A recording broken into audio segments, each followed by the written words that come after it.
It's not the Hausa alone. The bigger problem we have in this world, the Yoruba have, is the Igbo problem. It's the Igbo problem. The maritime and then the judicial killing among the Yoruba race, Yoruba land is by the Igbos. Then when you look at the fake drug, it's by the Igbos. When you look at all the adulterated drugs, too, it's by the Igbos. And when you look at all the fake things they brought from China, it's all the Igbos. And when you look at all the shops in the Yarampaja and everywhere, it's by the Igbos. And when you look at the Okotoko and all these things, even the name they are bearing in their village is different from the name they are bearing in Akure. And Igbo who did not go to school, who did not know his left from right, is selling drug in Abulegba. He's having a chemist in Abulegba. He's having a chemist in Surulere. He's having a chemist in Ayobo. He's having a blood bank where they start blood and sell into the hospital in Mushin and in Yarampaja. Is Igbo people. All to bring down the Yoruba people. So the problem we have now is too enormous. Now even to be talking about Wasi was a chieftain of Yoruba land. And when you look at it now, Igbo is looking for a way to be member of House of Assembly in Lagos. Igbo is looking for a way to be a member of House of Assembly in Ondo State. Igbo is looking for a way to be a member of Assembly in Oyo. What is the meaning of all this? And then they want to have the emir of Kano seller in Ore. They want to have the emir, the Seriki of plantain seller in Abeokuta. They want to have the Seriki of onion seller in Idimota. When are we going to run out of this rubbish? And when they are bringing all this cow in, they brought in ammunitions. What is the problem they're facing? So it's just like that. So they should not cause any trouble for now. Between now and 2023, they need to be arranging themselves. We are about going. Because when you look at the book of Exodus 1 verse 8, 9, and 10, he said, anytime the Egyptians are giving birth, the Israelites are giving birth, he said, kill all their sons. Kill all their sons. So that they will not join the enemy tomorrow to attack us. That's what he said. Then when you go down, you like it or not, I don't care. You know me, I am not afraid. You know why? Because if I say another Yoruba person I will support, that is the only Yoruba person I am saying. Hear me, journalists, if you want to write. If you want to attack me, attack me. I am not a bastard. I cannot be a Yoruba boy and go and vote for Igbo. I'm not afraid. I don't care. I'm not afraid. I have not eaten from Tinubu money. I'm not asking him for money. And I will never ask him for money. I don't need his help. God is my helper. But I am a prophet. If you are one of the youths they are bribing, or some people they are gathering together. Alright, we are back to this, and as a matter of fact, we are not getting out of this tribal quagmire anytime soon. This tribal hatred, this tribal rift between the Igbos and the Yorubas, is obvious that it has come to stay because someone has pumped so much money to ensure that this thing is being ingrained into the mind of the people. Because thinking is just social media bans where some faceless people who are being paid few bucks of naira come on social media to tweet tribal stuff. But for the fact that you are seeing a man of God, you are seeing men of God, pastors, preaching this to their congregation, to their members, to hate one another, to involve themselves in tribalism, then you need to understand that this thing has gone way out of control. Men of God are charged with the responsibility of preaching love. Men of God are charged with the responsibility of uniting the people. Men of God are charged with the responsibility of speaking truth to power. But what you just saw there is two men of God involving themselves in open tribalism. The first man of God is linking atrocities that is being committed in Nigeria to the Igbos. According to him, he's blaming the Igbos for all the bad thing that is being done in this country today. In as much as we must all condemn crime, no matter who commits that crime, but linking crime to a particular tribe is nothing but tribalism, it's nothing but bigotry, and it is condemnable. In Nigeria, crime is not peculiar to a particular region.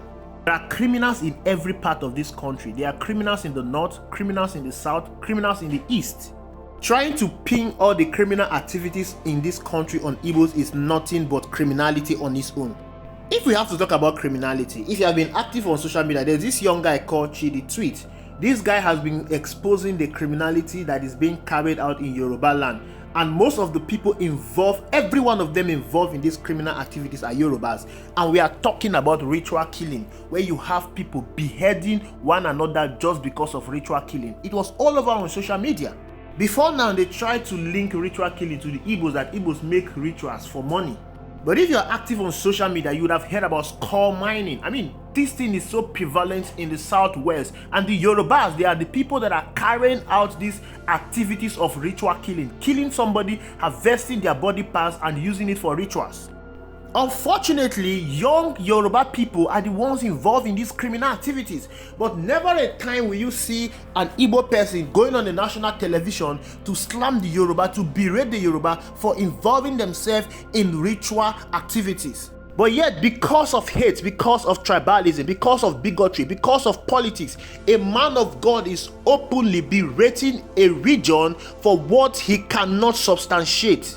There is no evidence or data that shows that Igbos commit the most crime in Nigeria. Igbos are not the one that started insecurity in Nigeria. Go to the north, you will see insecurity everywhere. Igbos are not the one in charge of it. Go to the southwest, the Yoruba land. I am talking about organ harvesting. I mean, this is something that is so common in Yoruba land.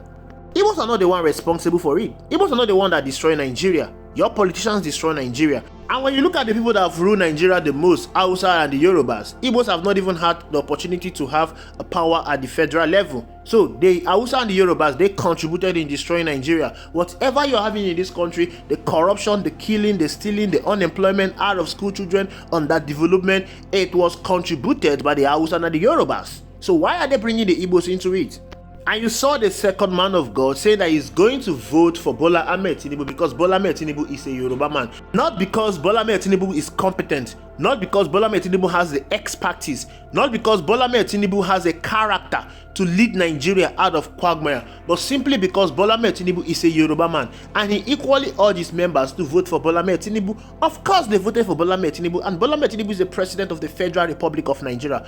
1 year after in office, Bola Ahmed Tinubu has destroyed everything in this country. The economy is worse, insecurity is worse, hunger is rift, people are hungry, hardship everywhere, inflation has gone over the roof. We are now struggling to feed in a country with over 200 million persons, but yet Igbos are the problem. That same man of God will not see himself as a problem in this country, but he's seeing the Igbos that are going about their businesses in a very same manner. When it comes to supporting political leaders in this country, Igbos have always stood for integrity, character, and competence. Igbos are not voting because of tribalism. Igbos are not voting because this is my brother or because this is my person of the same religion. They just want Nigeria to work. But the people who are voting out of tribalism, who are voting out of bigotry, they are not seeing that they are the problem in this country. They are calling the Igbos.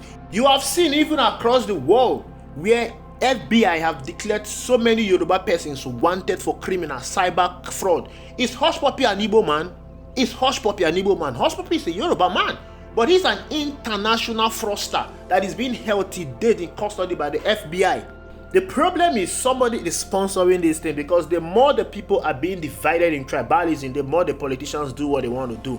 Bola Ahmed Tinubu is busy enjoying himself, buying private jet, buying presidential yacht, enjoying himself while the economy go to comatose, while Nigerians are suffering. Nigerians are hungry. There is fuel scarcity. Nobody is saying anything about it. Nobody is holding the government accountable. No one is protesting that the government should reverse the fuel subsidy that has added more pain and suffering to the people, but rather they are involving themselves in so much tribalism. And then people like men of God that were supposed to unite the people, that were supposed to preach love, that were supposed to stand against tribalism, are the ones that are fueling the embers of tribalism. Then you need to understand that we are in a bigger shit, we are in a bigger mess than is being even anticipated. And tell you that they are doing all these things because of politics. They are doing this thing because they want to remain in power. Now, what is the essence of remaining in power when the people you are ruling are not even feeling the impact of your leadership? What is the essence of being in power when you have destroyed the economy? What is the essence of being in power when there is insecurity? What is the essence of being in power when the quality of life of the people you are ruling has drastically reduced? It makes no sense. True leadership is when the people are happy with you. True leadership is when the people are experiencing good governance. Bad governance knows no tribe. For instance, now the first scarcity we are experiencing today is even worse in the Yoruba land. The Yoruba people, they are even feeling it the worst. There is no alternate Nigeria everywhere. Everyone is feeling the brunt of the harsh economic realities of Bola Ahmed Tinubu's bad administration. So rather than focusing their attention on fighting the Igbos, calling the Igbos all manner of names, they should use that energy and put on the government, hold the government accountable to give them good leadership. That is what everyone should be doing, not about tribalism. Thank you for watching. I will see you in the next video.